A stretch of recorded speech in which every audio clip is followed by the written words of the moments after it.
మరి వాక్యం కొరకు చిన్న ప్రార్థన చేసుకొని ఈరోజు దేవుని వాక్యాన్ని మనం ధ్యానం చేసుకుందాము. అందరి తలలు ఉంచుదాం, కనులు మూసుకుందాం, ప్రార్థన చేసుకుందాం. ప్రేమ కలిగిన మా తండ్రి, దయగలిగిన ప్రభువా, నీ పరిశుద్ధ నామానికి వందనాలు స్తోత్రాలు చెల్లిస్తూ ఉన్నాం తండ్రి. నేను మిమ్మల్ని దాసులు అని పిలవక స్నేహితులు అని పిలుస్తానన్నావు తండ్రి, నీకు స్తోత్రాలు. ప్రభువా, మీరు మా స్నేహితుడిగా ఉండటానికి ఇష్టపడినందుకై మీకు వందనాలు చెల్లిస్తూ ఉన్నాం తండ్రి. ప్రభువా, ఇప్పుడు నీ వాక్యం మేము ధ్యానం చేయబోతున్నాం తండ్రి.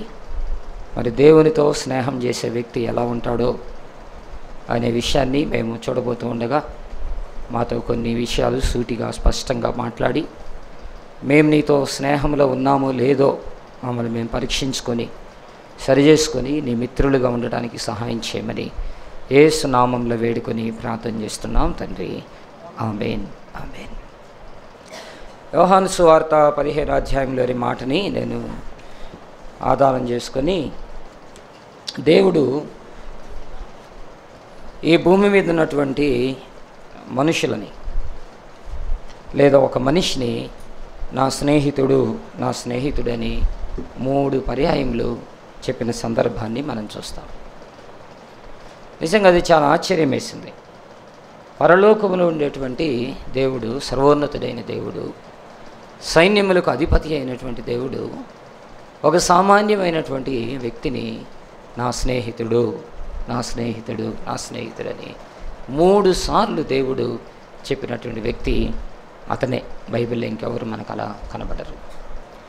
ఎవరు అతను అని అంటే వాక్యంలో గమనిస్తే యాకోబు పత్రిక 2వ అధ్యాయము 23వ వచనంలో, కాబట్టి అబ్రహాము దేవుని నమ్మెను, అది అతనికి నీతిగా ఎంచబడినను, లేఖనము నెరవేర్చబడెను, మరియు దేవుని స్నేహితుడని అతనికి పేరు కలిగెను. చూసావా, దేవుని స్నేహితుడని అతనికి పేరు కలిగిననే మాట చూస్తూ ఉన్నాం. యెషయా గ్రంథము 41వ అధ్యాయము 8వ వచనం, నా సేవకుడువైన ఇశ్రాయేలు, నేను ఏర్పరచుకొనిన యాకోబు, నా స్నేహితుడైన అబ్రహాము సంతానమా. మరలా 2వసారి అంటాడు, నా స్నేహితుడైన అబ్రహాము అనే మాట మనం చూస్తాం. దినవృత్తాంతములు 2వ గ్రంథము 20వ అధ్యాయము 7వ వచనం, నీ జనులైన ఇశ్రాయేలీయుల ఎదుట నుండి ఈ దేశపు కాపురస్తులను తోలివేసి నీ స్నేహితుడైన అబ్రహాము యొక్క సంతతికి దీనిని శాశ్వతముగా నిచ్చిన మా దేవుడవు నీవే. నీ స్నేహితుడైన అబ్రహాము యొక్క సంతతికి. చూశారు ఈ మాటలు 3 సార్లు దేవుడు అబ్రహాముని పరిచయం చేస్తే జీవగ్రంథములో దేవుని స్నేహితుడు అనే పదము ఆయనకు వాడినట్టుగా మనం చూస్తుంటాం. దానియేలు గురించి కూడా మాట్లాడతాడు. దానియేలు గ్రంథం 9వ అధ్యాయం 23వ వచనంలో అంటాడు, బహుప్రియుడు అంటాడు దానియేలు గురించి. దానియేలు గురించి మంచి ప్రార్థనాపరుడే, భక్తిపరుడే, పవిత్రుడే, కానీ ఆయన్ని మాత్రం బహుప్రియుడు అనే పదాన్ని వాడతాడు. దావీదు గురించి కూడా దేవుడు మాట్లాడతాడు. అపోస్తల కార్యములు 13వ అధ్యాయం 22వ వచనములు అంటాడు, నా ఇష్టానుసారుడు అని అంటాడు. నా ఇష్టానుసారుడు అనే పదాన్ని వాడతాడు. దానియేలునేమో బహుప్రియుడు అంటాడు, దావీదునేమో నా ఇష్టానుసారుడు అని పిలుస్తాడు. అబ్రహామును మాత్రం నా స్నేహితుడు అని పిలుస్తాడు. ఎంత అద్భుతం కదా ఈ మాట. దేవుడు తన స్నేహితుడిగా అబ్రహాముని చేసుకోవటం అనేది ఎంత ఆశ్చర్యాన్ని కలిగిస్తుందో. బైబిల్లో మోషేను కూడా స్నేహితుడు అనే పదాన్ని వాడినట్లుగా మనం చూస్తాం. నిర్గమకాండం 33వ అధ్యాయము 11వ వచనం, మనుషుడు తన స్నేహితునితో మాట్లాడినట్లు యెహోవా మోషేతో ముఖాముఖిగా మాట్లాడుచుండెను అంటాడు. తన స్నేహితునితో మాట్లాడినట్టు మాట్లాడాడు అంటాడు. కానీ అబ్రహాము గురించి అయితే నా స్నేహితుడు అని దేవుడు అంటాడు. నా స్నేహితుడని అక్కడున్న రాజ్యాలు ప్రజలు అంటారు. నా స్నేహితుడని సమాజం కూడా దేవుని స్నేహితుడని ఆయనకి పేరు ఉన్నట్టుగా మనము దేవుని వాక్యంలో చూస్తూ ఉంటాం. మరి నూతన నిబంధనలు అయితే యేసు ప్రభు మనల్ని అంటాడు, మిమ్మల్ని దాసులని పిలవక స్నేహితులని పిలుస్తాను అంటాడు. చూడండి, దేవుడే మన స్నేహాన్ని కోరుకుంటున్నాడు. దేవుడే మనతో స్నేహం చేయడానికి ఇష్టపడుతున్నాడు అన్న విషయాన్ని ఈ ఉదయకాలము స్నేహితుల దినోత్సవం సందర్భంగా జ్ఞాపకం చేస్తూ ఉన్నాను. అయితే ఈ స్నేహితుల్లో కూడా ప్రమాదకరమైన స్నేహితులు కూడా ఉన్నారు. స్నేహితులే కానీ ప్రమాదకరమైన వారు కూడా ఉన్నారు. ఒక వ్యక్తి గురించి యేసు ప్రభు అంటాడు, మత్తయి సువార్త 26వ అధ్యాయము 47వ వచనం నుంచి 50వ వచనం వరకు అంటాడు, ఆయన ఇంకనూ మాట్లాడుచుండగా 12 మందిలో ఒకడగు యోధా వచ్చెను. వానితో కూడా బహు జనసమూహములు కత్తులు గొదియలు పట్టుకొని ప్రధాన యాజకుల యొద్ద నుండి ప్రజల పెద్దల యొద్ద నుండి వచ్చెను. ఆయనను అప్పగించువాడు, నేను ఎవరిని ముద్దు పెట్టుకుందునో ఆయనే యేసు, ఆయనను పట్టుకొనుడని వారికి గురితి చెప్పి వెంటనే యేసునొద్దకు వచ్చి, బోధకుడా నీకు శుభమని చెప్పి ఆయనను ముద్దు పెట్టుకొనెను. యేసు ఏమన్నాడండి? చెలికాడా, నా స్నేహితుడా అన్నాడు. చూడండి, ఇతను కూడా 12 మంది శిష్యులని మిమ్మల్ని దాసులనను నా స్నేహితులని పిలుస్తానన్నాడు కదా. మరి ఇతని స్నేహితుడే, కానీ ఈ స్నేహితుడు ఎలా ఉన్నాడు తెలుసా? అన్యులతో కూడా, శత్రువులతో కూడా, పగవారితో కూడా స్నేహం చేసి ముద్దు పెట్టుకొని యేసు ప్రభుని అప్పగించే టైంలో కూడా యేసయ్య అంటాడు, చెలికాడా. ఈ స్నేహితుడు ఎలా మాట్లాడుతున్నాడో తెలుసా? బోధకుడా అంటున్నాడు, నీకు శుభం కలుగుని గాక అంటున్నాడు, ముద్దు పెట్టుకుంటున్నాడు. ఎంత దారుణమైన పరిస్థితి! అలాంటి వాడిని కూడా స్నేహితుడని ప్రభు పిలవటంలో ఎంత అర్థము, ఎంత పరమార్థం ఉందో కదా. ఎంత మంచి మాట బైబిల్ చెప్తుంది. యాకోబు పత్రిక 4వ అధ్యాయం 4వ వచనంలో, లోక స్నేహము దేవునికి వైరమని మీకు తెలియదా అని వాక్యం చెప్తా ఉంది. ఈ లోక స్నేహము దేవునితో వైరమని వాక్యం చెప్తా ఉంది. అపోస్తలుడైన పౌలు కొరింథీ మొదటి పత్రిక 15వ అధ్యాయం 33వ వచనంలో అంటాడు, దుష్ట సాంగత్యము మంచి నడవడికిని చెరుపుతుంది అని దేవుని వాక్యం తెలియజేస్తూ ఉంది. దుష్ట సాంగత్యం మంచి నడవడికిని చెరుపుతుంది. రెహబాం విషయంలో అదే చూడగలం. రాజుల మొదటి గ్రంథంలో 12వ అధ్యాయంలో 10వ వచనం, 13వ వచనం, 14వ వచనం, 18వ వచనం, 19వ వచనంలో ఇదే చూడగలం. రెహబాము రాజు అయిపోయినప్పుడు ఇశ్రాయిల్లోని పెద్దలందరూ కూడా రెహబాము దగ్గరికి వచ్చి వాళ్ళు అడుగుతారయ్యా, మీ తండ్రి మా మీద చాలా పన్నులు భారం వేశాడు, చాలా భారం వేశాడు, ఇప్పుడు నువ్వు రాజు అయ్యావు కాబట్టి ఆ భారాన్ని మాకు తగ్గించయ్యా అని పెద్దలంటే ఈయన అంటాడు, ఒక 3 రోజులు ఆగి రండి నా దగ్గరికి, అప్పుడు చూద్దాము అన్నాడు. ఈ 3 రోజుల్లో ఈయన ఏం చేస్తారంటే తనతో ఉండేటువంటి పెరిగిన యవనస్తులతో మాట్లాడి వాడు ఏం చేస్తారంట, చాలా భయంకరంగా రాసి ఉంటుంది. ఆ పదాలు ఒకసారి చూద్దామా? రాజుల మొదటి గ్రంథము 10వ అధ్యాయం. ఎందుకంటే లేఖనాలను పరిశీలించేద్దాం, చాలా లోతైన విషయాలు ఈరోజు మనం ధ్యానం చేయబోతా ఉన్నాం. యవనస్తులు ముఖ్యంగా ఇది బలమైనటువంటి సందేశం మీకు. చూడండి, రాజుల మొదటి గ్రంథము 12వ అధ్యాయంలో, అప్పుడు అతనితో కూడా ఎదిగిన యవనస్తులు ఈ ఆలోచన చెప్పిరి. ఎవరితో? రెహబాముతో ఎదిగిన యవనస్తులు.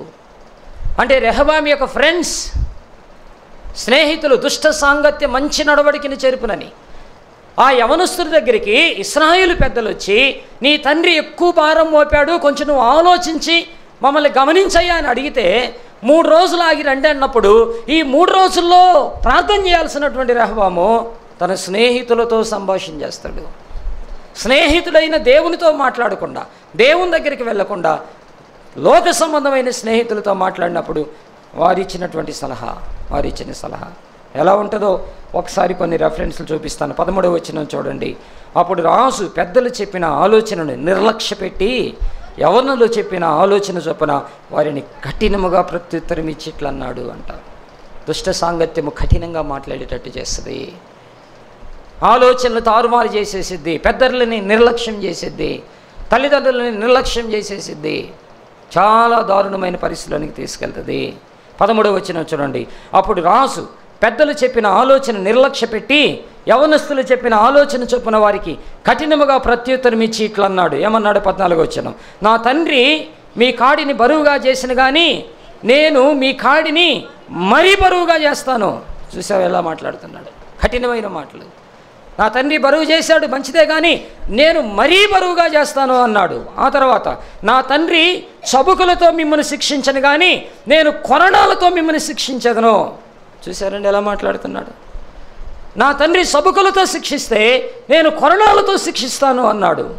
ఎంత కఠినంగా మాట్లాడుతూ ఉన్నాడు. ఈ స్నేహము రెహబాముని ఏం చేసిందో తెలుసా? 18వ వచనం చూడండి ఏమైపోయాడు.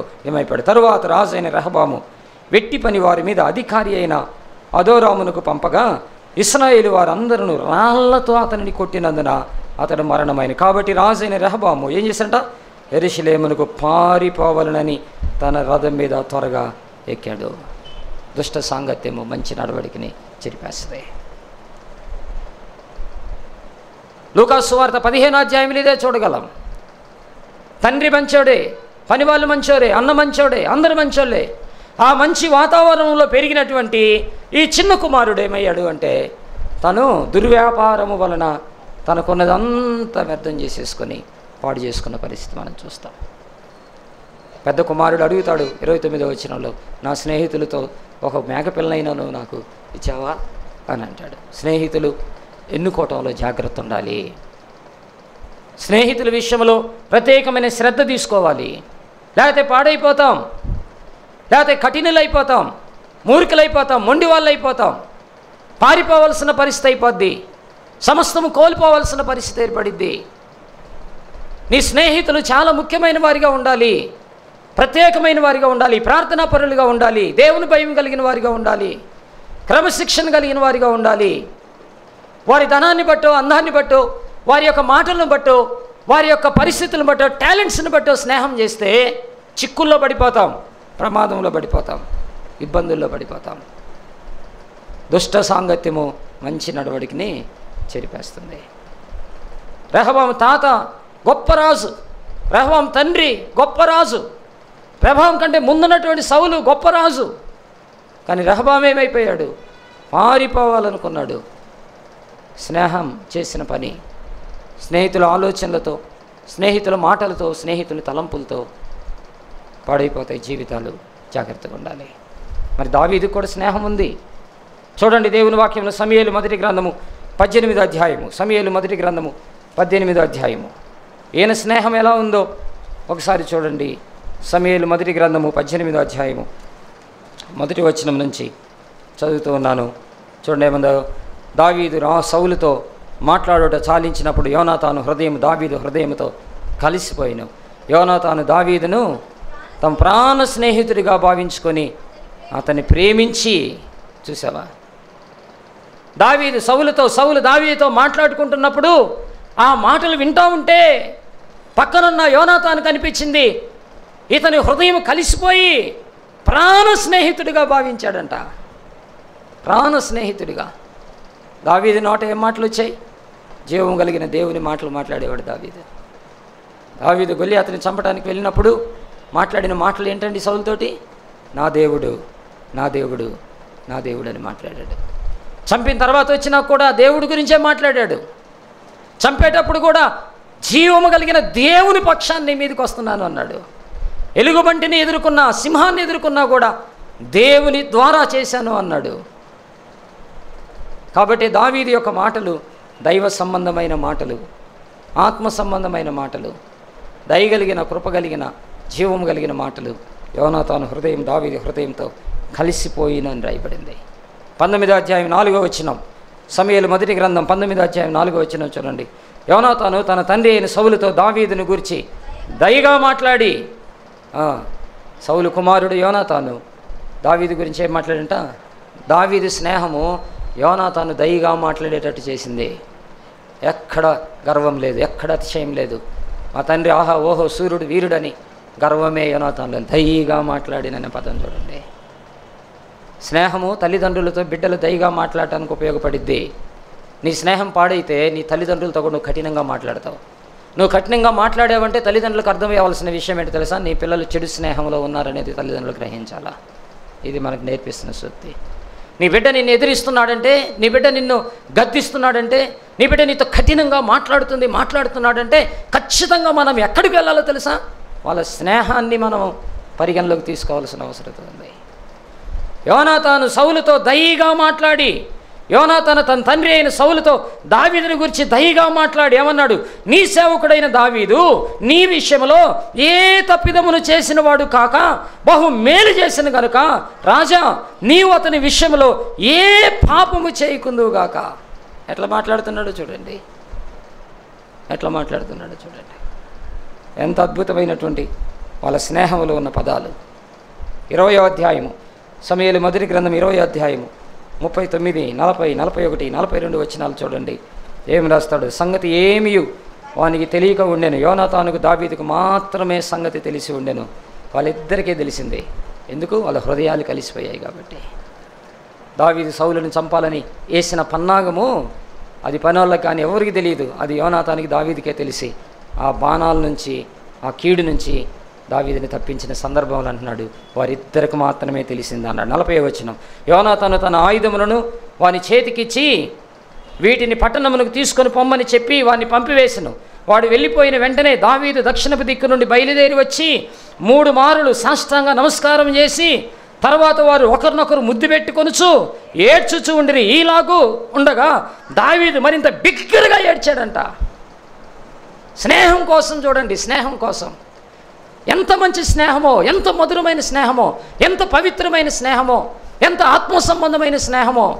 ఒక స్నేహితుడి కోసం ఇంకో స్నేహితుడు ఏడుస్తూ ఉంటే దావీదుకి ఆయన స్నేహాన్ని, ఆ ప్రేమని, ఆ పవిత్రతని, ఆ మంచితనాన్ని చూసి యోనాతానికంటే ఇంకా బిగ్గరగా ఏడుస్తూ ఉన్నాడంట.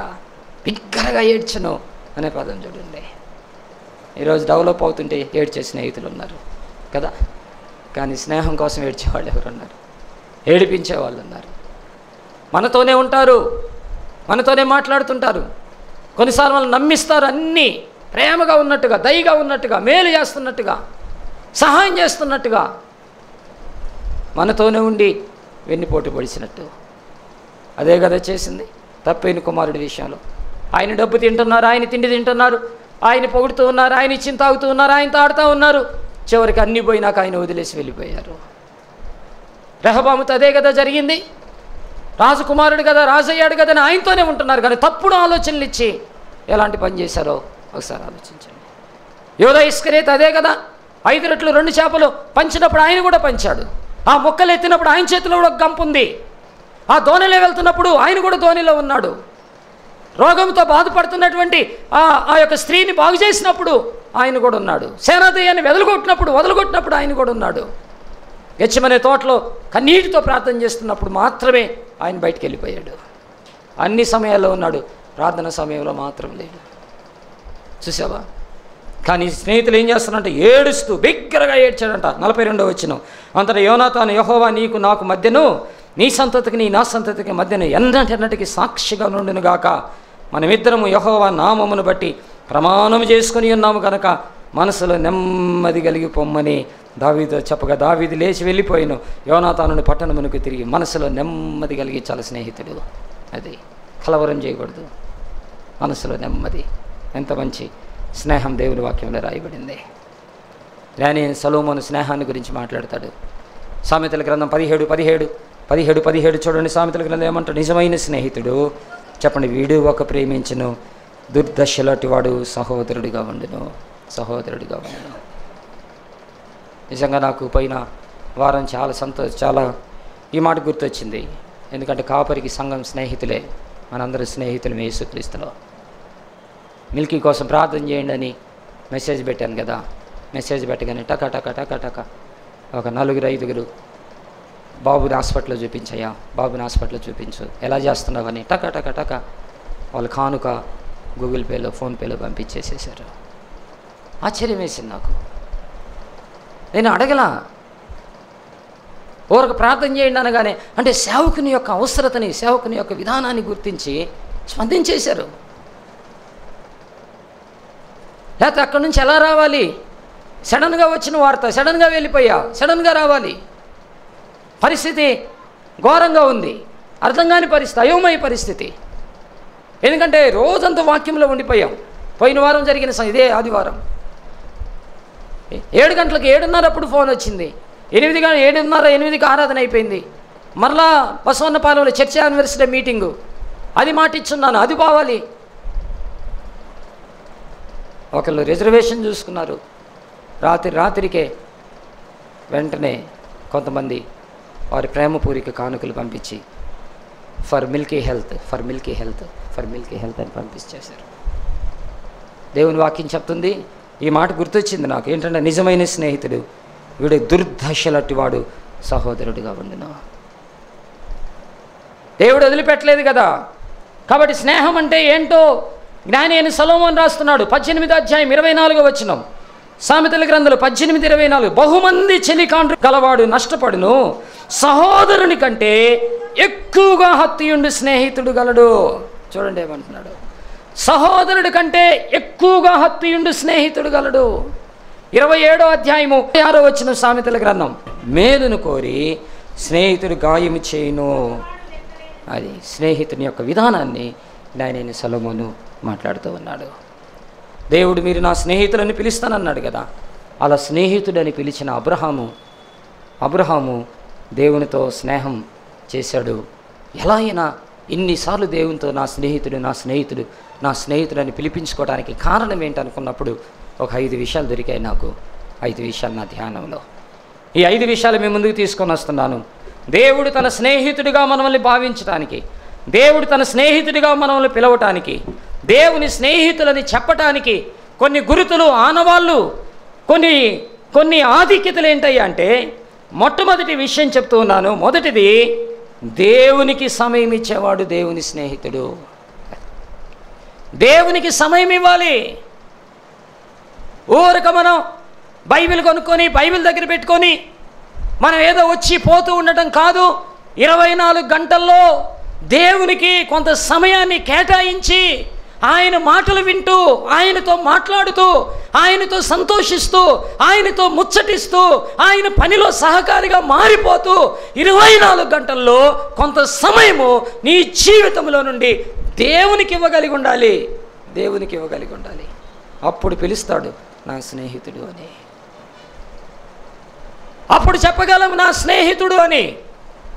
He is my friend.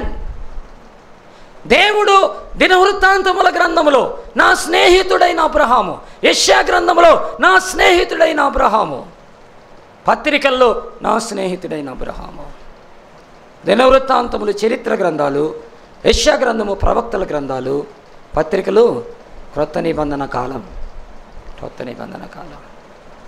ఎంత టైం ఉందో తెలుసా?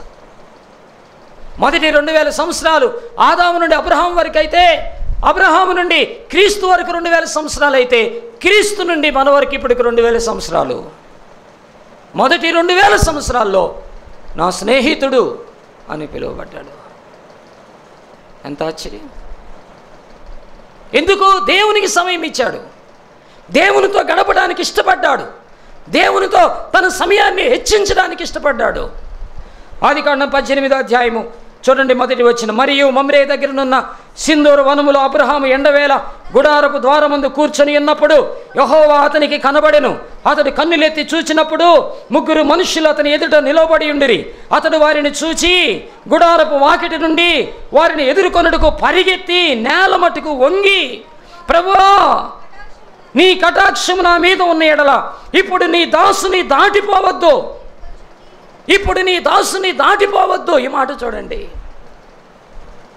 తన సమయాన్ని ఆ మమ్రే వృక్షం దగ్గరున్న సింధూర వనములో అబ్రహాము ఎండవేళ సేద తీరుతూ ఉంటే యెహోవా కనబడినప్పుడు, కన్నులెత్తిదే 3 మనుషులు కనబడినప్పుడు అబ్రహాము పరిగెత్తుకొని, అక్కడ ఒక మాట చూడండి, పరిగెత్తి అన్న దగ్గర ఏం రాసిందండి? చెప్పండి, ఏం రాసింది అక్కడ? నేల మటుకు వంగి. వింటున్నారా? అబ్రహాం లేచి వాళ్ళ దగ్గరికి ఎలా పరిగెత్తుంటాడంటే, మనిషి కూడా స్ట్రైట్గా నిలబడలా, వంగి. ఆ పదం చూసారా? దేవునితో గడపాలనే సమయం, దేవునికి తన సమయం ఇవ్వాలని, దేవునితో మాట్లాడాలని, వారితో కలిసి కూర్చోవాలని, వారితో కలిసి ముచ్చటించాలని, వారితో కలిసి తన జీవితాన్ని ఆ దినము గడపాలని ఆయన పరిగెత్తుకొని వంగి చక్కగా నిలబడి ఇటుపోవటం కాదు. ఆ వంగి అనే పదం వంచేసింది, నన్ను వంచేసింది దేవునితో గడపడానికి. ఇంకా చూస్తారా? చూడండి ఏమన్నాడు మళ్ళా, ప్రభువా నీ కటాక్షము నా మీద ఉన్న ఎడలా ఇప్పుడు నీ దాసుందాడు. వద్దయ్యా, నువ్వు వెళ్ళొద్దు, ప్లీజ్ అయ్యా, నాతో కొంత సమయం ఉండయ్యా.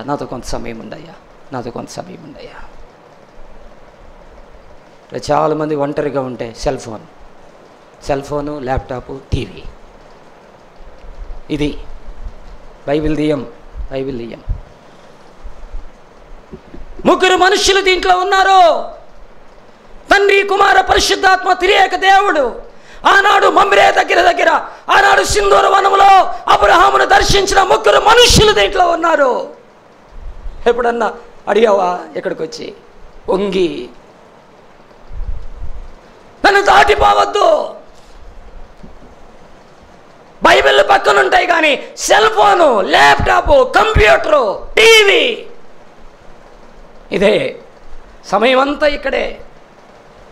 టిఫిన్ చేసేటప్పుడు ఇక్కడే, అన్నం తినేటప్పుడు ఇక్కడే, బాత్రూంలో కూడా సెల్ ఫోనే, డ్రెస్సింగ్ టేబుల్ దగ్గర అదే, డైనింగ్ టేబుల్ దగ్గర అదే, పడుకునేటప్పుడు అదే, మాట్లాడేటప్పుడు అదే, బంధువులు వచ్చినా, స్నేహితులు వచ్చినా, భార్య ఉన్నా, పిల్లలున్నా, అత్తమామలున్నా, ఆడబిడ్డలున్నా, అన్నదమ్ములున్నా, ఫంక్షన్కి వెళ్ళినా, చివరికి చర్చికి వెళ్ళినా కూడా ఇదే. ఎట్ట దేవుని స్నేహితుడు అవుతావు? మనం ఎట్ట ఆయన స్నేహం చేస్తాడు మనతోటి? చాలామంది జీవితాల్లో ఇక్కడ ఉన్నారు ముగ్గురు మనుషులు. ఇంకా ఏమన్నాడు? దాటిపోవద్దు, రండి రండి రండి. ఈ స్నేహితులు దినోత్సవం నాడు నీ స్నేహితుడు ఎవరో ఈరోజు తేలాలి, నువ్వెవరి స్నేహితుడివో తేలాలి. ఏమన్నాడు? ప్రభువా, నీ కటాక్షం నా మీద ఉన్న ఎడల ఇప్పుడు నీ దాసుని దాటిపోవద్దని నేను అయ్యా అయ్యా కలిసి నీళ్ళు తాగుదామయ్యా, కలిసి అన్నం తిందామయ్యా. సమయం spend with more time with God. ఈరోజు నీ ఒంటరితనంలో ప్రభుతో సమయం గడుపుతున్నావా? నీ కుటుంబం ప్రభుతో సమయం గడుపుతుందా? లోక సంబంధమైన స్నేహితులతో సమయం గడుపుతావు? నేను ఒక మాట అడుగుతాను, సెల్ ఫోన్లో యుద్ధాల గురించి అంటున్నావు, నువ్వేం చేస్తావు? విని విని విని విని ఏం చేయాలనుకుంటున్నావు? యుద్ధం చేస్తావు వెళ్ళి? హర్రర్ చూస్తా ఉన్నావు, ఏం చేస్తావు నువ్వు వెళ్ళి? ఆపుతావా? కామెడీలు చూస్తూ ఉన్నావు, ఏంటి ఉపయోగం? ఫ్రెండ్స్తో చాటింగ్లు చేస్తూ ఉన్నావు, ఏంటి ఉపయోగం? ఎంతసేపు చూస్తావు? ఎంతసేపు నవ్వుతావు? ఈ మధ్య 1 minute రీల్స్ ఒకదాని తర్వాత ఒకటి. కొంతమంది వాళ్ళు చూసేది కాక ఇంకొకరికి షేర్ చేస్తారు. అక్క ఇచ్చుడు భలే నవ్వు వస్తుంది చూడంట. కుటుంబం నవ్వులు పాలవుతుంటే, బిడ్డల జీవితాలు నవ్వులు పాలవుతుంటే, సంసారాలు నవ్వులు పాలవుతుంటే, బ్రతుకులు నవ్వులు పాలవుతుంటే ఈ పంపించుకుంటా కూర్చోటం. అబ్రహాము 3 సార్లు దేవుడు నా స్నేహితుడైన అబ్రహాం, దేవుని స్నేహితుడైన అబ్రహాం ఎలా రాయబడిందంటే ఆయన దేవునితో తన సమయం గడపడానికి ఇష్టపడ్డాడు. వాళ్ళు రాగానే పరిగెత్తుకుంటా వంగి నన్ను దాటిపోవద్దయ్యా నువ్వు అన్నాడు. ఇంకా చూడండి, నన్ను దాటిపోవద్దు అన్నాడు. ఇంకా అంటున్నాడు, నీ కటాక్షము నా మీద ఉన్న ఎడల ఇప్పుడు నీ దాసుని దాటిపోవద్దు, నేను కొంచెం నీళ్ళు తెప్పిస్తాను, దయచేసి కాళ్ళు కడుక్కొని ఈ చెట్టు కింద అలసట తీసుకోండి, కొంచెం ఆహారం తెప్పిస్తాను, మీ ప్రాణములను బలపరచుకోండి, తర్వాత వెళ్ళొచ్చు అయ్యా, కాసేపు నాకు టైం ఇవ్వండి అయ్యా, అని నీళ్ళు ఇస్తానయ్యా, అంత అన్నం పెడతానయ్యా, అంత విశ్రాంతి తీసుకోండి అయ్యా, మీరుంటే చాలయ్యా నా దగ్గర కాసేపు. వింటున్నారు ఈ మాటలు? ఆత్మకు ఆహారం కావాలా, శరీరానికి కాదు. ఆత్మ బలహీనమైపోతుంది ఇప్పుడు మనుషులకి. శరీరం దృఢంగానే కనపడుతుంది, ఆత్మ బలహీనమైపోతే చాలా ప్రమాదం. సంసోను గాడిద దవడ ఎముకతో 1000 మందిని చంపాడు, కానీ ఆత్మలో మాత్రం ఒక స్త్రీకి పడిపోయాడు, లీలాకు పడిపోయాడు. ఎందుకో తెలుసా? శరీరం బలంగా ఉంది కానీ ఆత్మ బలహీనంగా ఉంది. 300 నక్కలను పట్టుకొని తోకల్ని ముడేసి నిప్పంటించి తగలబెట్టిన సంసోను. వింటున్నారా? 300 నక్కల తోకలు జడలు అనుకోండి, 300 జడల్ని ముడేసిన సంసోను ఒక్క జడకి కింద తిరిగిపోయాడు, పడిపోయాడు ఒక్క జడకే. ఎందుకు? శరీరం బలమే, ఆత్మ బలహీనం. కోలుకాల గుండు చేశారు, కళ్ళు పోయినాయి, బంధించారు, తిరగలిసిరారు, తీసుకొచ్చి అన్యుల దేవత అయిన దాగోని గుడిలో కట్టేశారు. ఆత్మలో బలం లేకపోతే దిక్కుండదు, జాగ్రత్త. ఊరక దేవుని స్నేహితులు అవుతామా? ఊరక దేవుడు మనతో స్నేహం చేస్తాడా? స్నేహితుడు ఏం చేయాలంట? సమయాన్ని ఇవ్వాలి. నీ సమయాన్ని ఇవ్వాలి. అబ్రహాము బతిమిలాడుకుంటున్నాడు, నీ దాసుని దాటిపోవద్దయ్యా, నీ కటాక్షం నా మీద ఉంచయ్యా, ఇదిగో కొంచెం నీళ్ళు తెప్పిస్తాను, కాళ్ళు కడుక్కోండి అయ్యా, కొంచెం ఆహారం తెప్పిస్తాను, తిని సేద తీర్చుకొని ఆ తర్వాత వెళ్ళండి అయ్యా మీ దారిని మీరు, ఆ తర్వాత వెళ్ళండి. చెప్పండి, మొదటి మాట ఏంటి? దేవునితో సమయం గడిపాడు కాబట్టి దేవుడు అన్నాడు నా స్నేహితుడు అన్నాడు. రెండో మాట, దేవునికి సమయం ఇవ్వటం మాత్రమే కాదు, దేవుని సంతోషపరిచినాడు అబ్రహాము. దేవుణ్ణి సంతోషపరిచాడండి తన జీవితంలో. అదే గురిగా ఎన్నుకున్నాడు, అదే ముఖ్యంగా ఎంచుకున్నాడు. నా దేవుడు సంతోషంగా ఉంటే అదే నాకు చాలు. నేను మనుషులని సంతోషపెట్టడం కాదు, నా దేవుణ్ణి సంతోషపెట్టాలనుకున్నాడు అబ్రహాం. ఒకసారి పౌలు మాట్లాడుతూ అంటాడు, నేను మనుషులను సంతోషపెట్టగోరుచున్నానా, దేవుణ్ణి సంతోషపెట్టగోరుచున్నానా? నేను మనుషులను సంతోషపెడితే ఎన్నటికీ దేవుణ్ణి సంతోషపరచలేను అన్నాడు. అబ్రహాము దేవుణ్ణి సంతోషపరచాలనేది ఆయన తపన.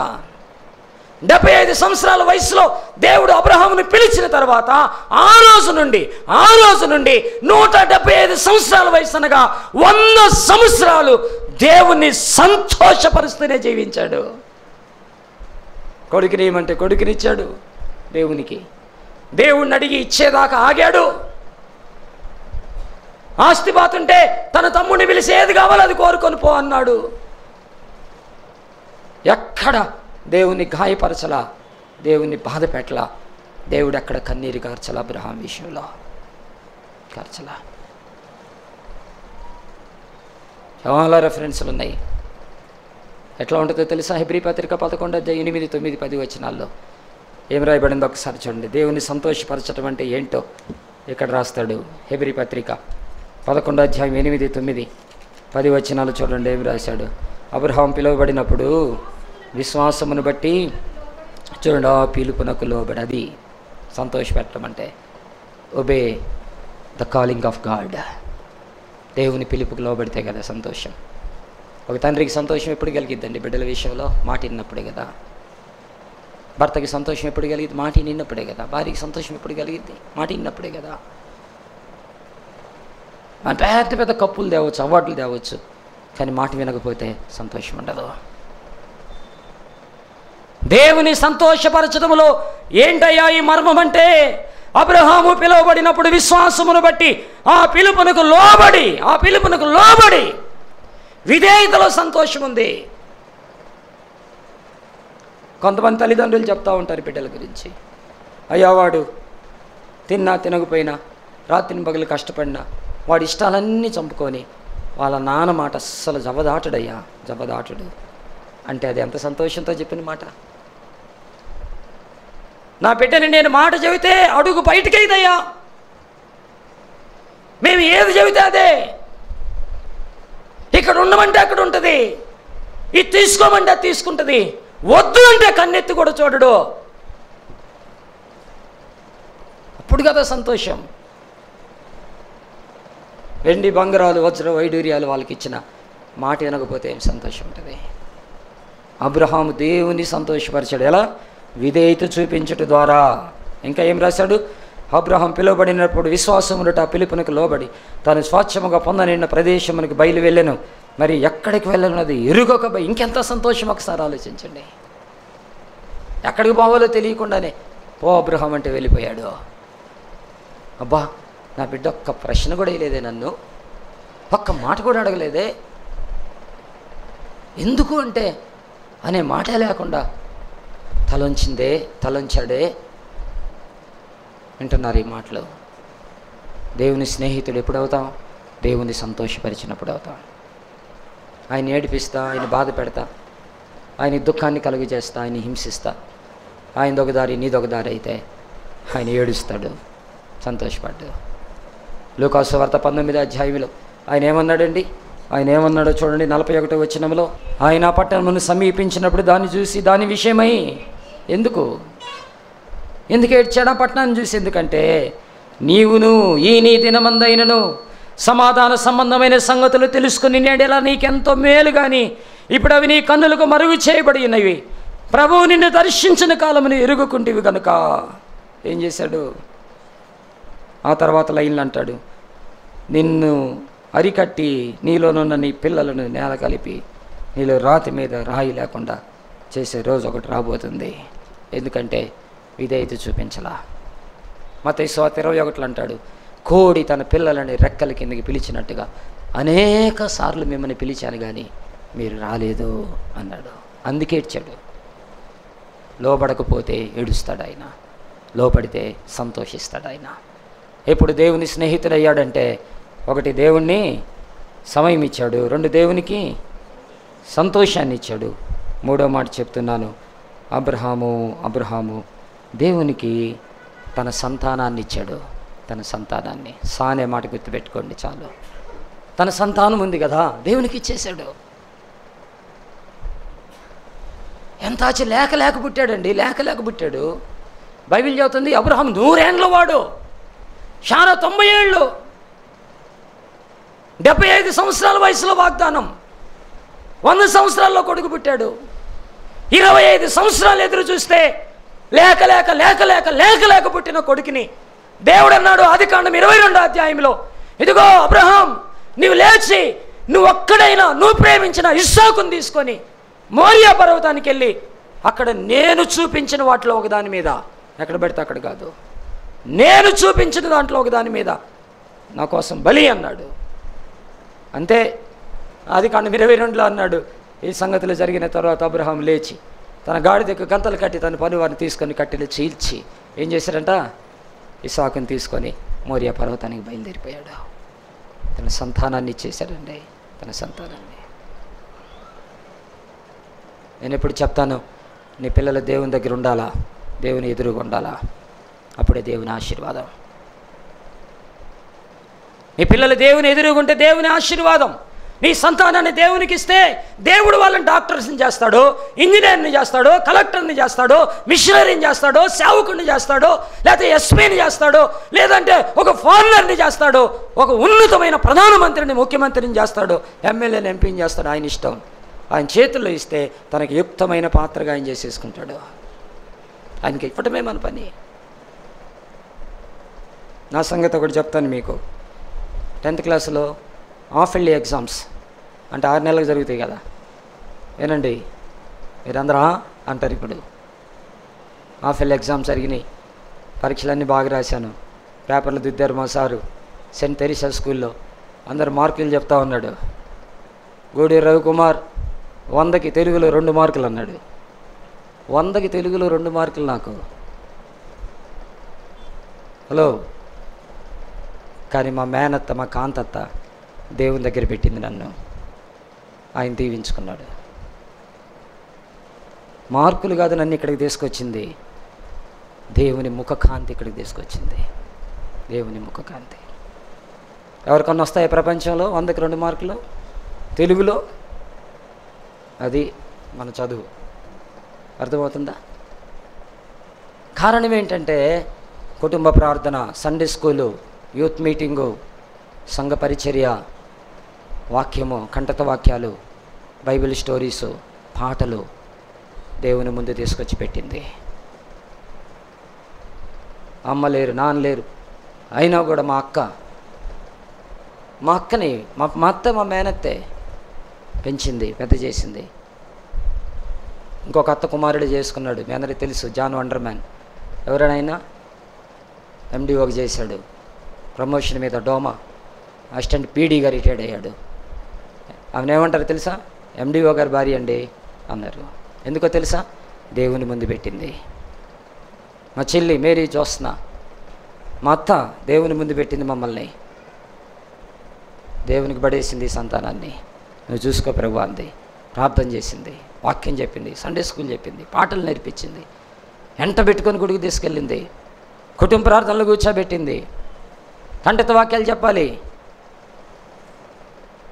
ఏమాత్రం తేడా వస్తే తుక్కురా కొట్టించుకున్నా నేను. మగమాటమే లేదు, భయంకరం కొట్టిద్ది మా అత్త. చెవు తిప్పి కొట్టేది వాక్యాలు చెప్పకపోతే. కొట్టింది. వాక్యం చెప్పితే అన్నం పెట్టలేదు. మోకాళ్ళు వేసి ప్రార్థన చేయాలా? వాక్యం చదివేటప్పుడు పెద్ద ప్రార్థనలు చేసి నిద్రపోయే వాళ్ళం, బిక్కుబిక్కుమంటూ ఉండేవాళ్ళం. ఎందుకంటే ప్రార్థన ప్రపంచం అంతా జుట్టు వస్తుంది. అమెరికా దేశం నుంచి ఆస్ట్రేలియా, లండన్ కుటుంబ ప్రార్థనలు అన్ని దేశాలు చేసి భారతదేశానికి వచ్చి చివరికి ఉండే ఇంటి దగ్గరికి వస్తారన్నమాట. ఈలోపు మనము 5-6 దేశాలు తిరిగి వస్తాం నిద్రలో. అవేనని చెప్పి ఒక్కోసారి లేపరు. అట్నే మేము మోకాళ్ళ మీద ఉంటాం, అన్నం దేశాలు పప్పు దేశాలు అన్ని తెచ్చి అడి పెట్టుకోవాలి, తింటారు, చేతులు కడుక్కొని లేచి చేపలు తీరా ఉంటుంది. అప్పుడు లేచి అవేనకి ఏం ఉండదు. పోనీ అప్పుడు అన్నం పెట్టరు. కుటుంబ ప్రార్థనలు నిద్రపోతే అన్నం ఎక్కడ ఉంటుంది? 2 మార్కులు వచ్చినాడు ఈరోజు ఎక్కడ నిలబడగలిగాడు? దేవుని దగ్గర పెట్టింది కాబట్టి. అర్థమవుతుందా? దేవుడు ఏం చేయాలనుకుంటాడో దేవుని చేతులకు అప్పగించు. వాడు మొద్దోడైనా సరే, నిద్రపోతాడైనా సరే, ఎందుకు పనికిరానోడైనా సరే, చదువురానోడైనా సరే, అన్నం లేనోడైనా సరే, ఏమేమి లేకపోయినా సరే, దేవుని దగ్గరికి నీ సంతానాన్ని తీసుకొని రా, దేవుడు చూసుకుంటాడు. దావీదుని దేవుడు చూడలేదా? వాళ్ళు అన్నారు కడగొంటివాడు, వాడు వేస్ట్లే, గొర్రెలు కాసుకునేవాడు అన్నాడు. దేవుని దగ్గర పెడితే దేవుడు ఏం చేస్తాడు? Is the second king of the Israel people. దేవుడు తీసుకొచ్చాడు. వదిలిపెట్టండి దేవుడు. అబ్రహాము నా స్నేహితుడని ఎప్పుడయ్యాడో తెలుసా?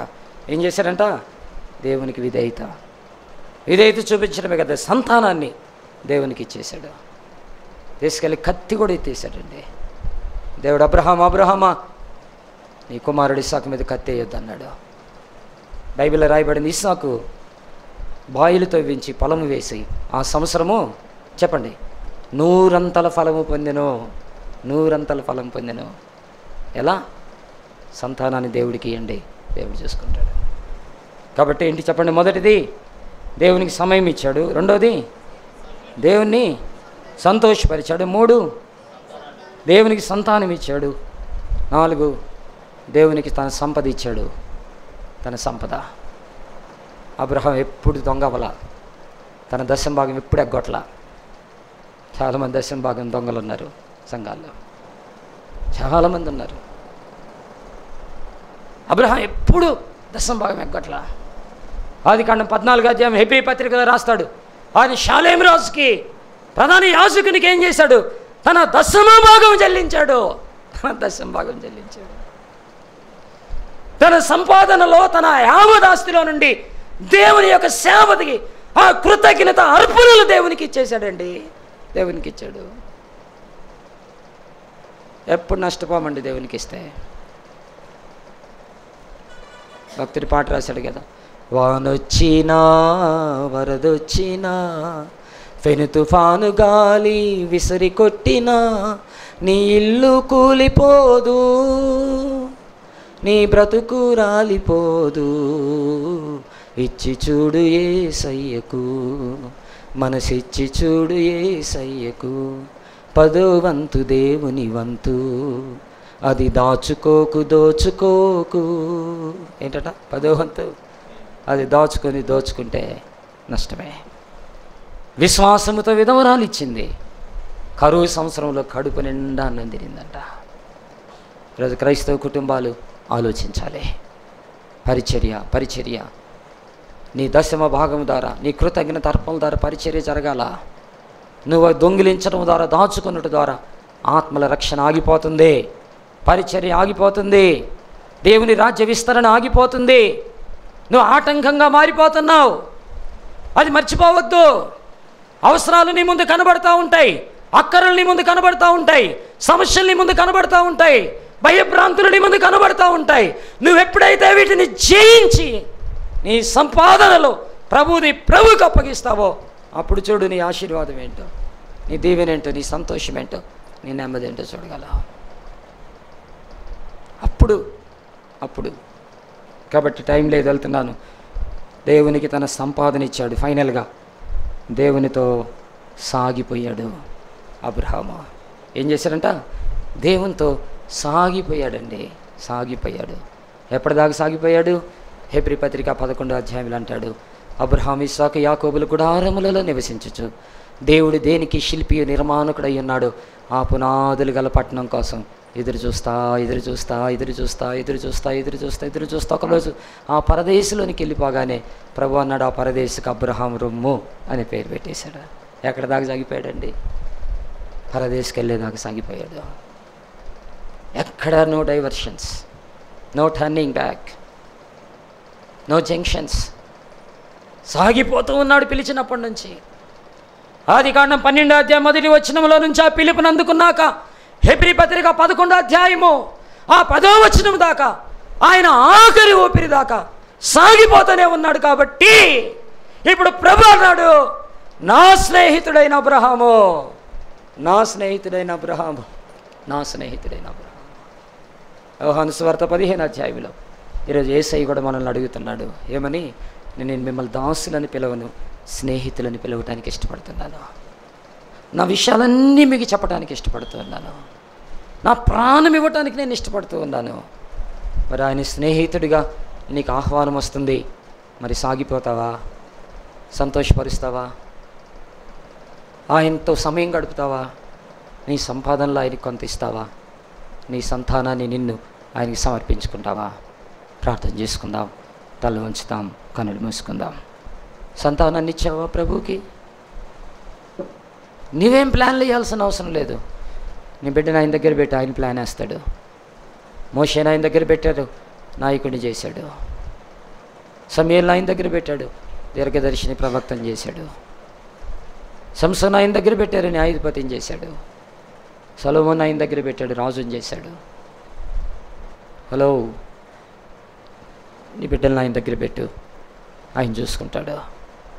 పేదవాడికి అయితే నీ బిడ్డను ఉంచడు, దరిద్రుడికి అయితే నీ బిడ్డను ఉంచడు, దిక్కులేని వాడికి అయితే నీ బిడ్డను ఉంచడు, ఒంటరిగా నీ బిడ్డను ఉంచడు, అనాథగా నీ బిడ్డను ఉంచడు. నీ పిల్లల్ని ఆశీర్వదిస్తానన్నాడు.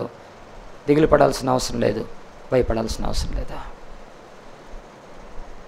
దయగలిగిన మా తండ్రి, మీకు వందనాలు చెల్లిస్తున్నాం. దుష్ట సాంగత్యం మంచి నడవడికని చెడిపేసింది తండ్రి. తప్పిపోయిన కుమారుడు తండ్రి దగ్గర మంచోడే, కానీ స్నేహాలు పాడు చేసినాయి ప్రభువా. రెహబాము మంచోడే, కానీ స్నేహాలు పాడు చేసినాయి. క్రూరుడు, మొండివాడు, బలవంతుడైన సౌలు కుమారుడు యోనాతాను, అలాంటి వాని చేతిలో నుండి మంచి స్నేహితుడిగా మార్చావు. దావీదుతో స్నేహం. అవును ప్రభువా, ఈరోజు మీరు మమ్మల్ని కూడా అడుగుతున్నారు, నేను మిమ్మల్ని స్నేహితులని పిలుస్తాను అన్నావు. ఎంత గొప్ప ఆధిక్యత ఇస్తున్నావు తండ్రి. మీకు సమయం ఇవ్వటానికి, మిమ్మల్ని సంతోషపరచడానికి, అయ్యా మీకు మా సంపాదన ఇవ్వటానికి, ప్రభువా మీతో సాగిపోవటానికి సహాయం చేయమని ప్రార్థిస్తున్నాం ప్రభువా.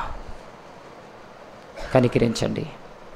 రేపు సంఘాన్ని, యవన బిడ్డల్ని, చిన్న బిడ్డల్ని, స్త్రీల్ని, పురుషుని అందరినీ మీకు అప్పగించుకుంటూ యేసు నామములో అడిగి వేడుకొంచున్నాం తండ్రి. ఆమేన్, ఆమేన్.